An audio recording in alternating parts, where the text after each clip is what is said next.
ধর্মের নামে অনৈতিকতা শিক্ষা দেয় যারা, তাদের কথা শুনে আপনারা এক ধর্মের লোক আরেক ধর্মের লোকদের গালি দিতে পারেন না। এই বিষয়ে যা বললেন উনি। এখন এবার আসেন সনাতন ভাইরা, আমি আপনাদেরকে বলতে চাই, আপনারা শান্তি চান, আমরাও শান্তি চাই।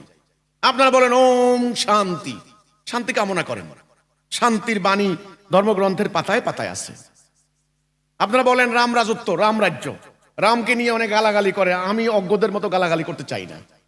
আমি রাজা রামচন্দ্র সম্পর্কে যা লেখাপড়া করেছি, সামান্য, বেশি কিছু পড়তে পারিনি, সামান্য, এতে করে যা জেনেছি তাতে রাম রাজত্ব বলতে সেই খেলাফতের সুমহান আদর্শের প্রতিচ্ছবি আমি দেখতে পাই। ন্যায় বিচার সুবিচার, তো এই ন্যায় বিচার সুবিচার কি করে হলো? কি করে হলো? এটা ঐশী বিধান দ্বারা সম্ভব, নচেত সম্ভব নয়। আমাদের অনেক ইসলামী স্কলারদের মন্তব্য, রাজা রামচন্দ্র তিনি আল্লাহর মনোনীত ব্যক্তি ছিলেন। এখন কেউ না মানলে সেটা ভিন্ন কথা। আচ্ছা, কৃষ্ণ, কৃষ্ণ কে ছিলেন? কৃষ্ণের বাণীগুলি পড়ে দেখেন, কৃষ্ণের বাণী পড়ে দেখেন। কৃষ্ণের মেইন বাণীটা হচ্ছে গীতা। এই পুরো গীতাটাই হচ্ছে ওনার বাণী। পুরো গীতাটাই হচ্ছে যুদ্ধের কাহিনী, যুদ্ধের বিবরণী।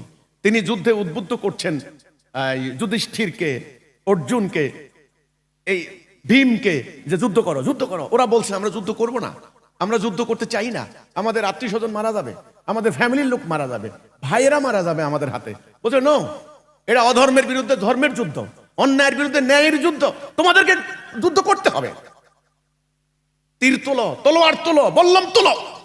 উনি উদ্দীপ্ত করেছেন, উদ্দীপনা দিয়েছেন।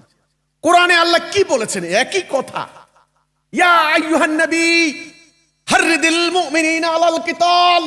হে নবী, কিতালে, যুদ্ধে উদ্বুদ্ধ করেন।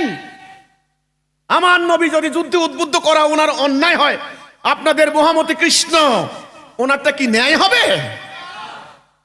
আমি কৃষ্ণকে অশ্রদ্ধা করছি না। আপনারা যারা কৃষ্ণ ভক্ত, আপনারা একচেটিয়া অনেকে মোহাম্মদকে গালাগালি শুরু করে দেন। আমার নবী তো আমাকে গালাগালি শেখায় নাই।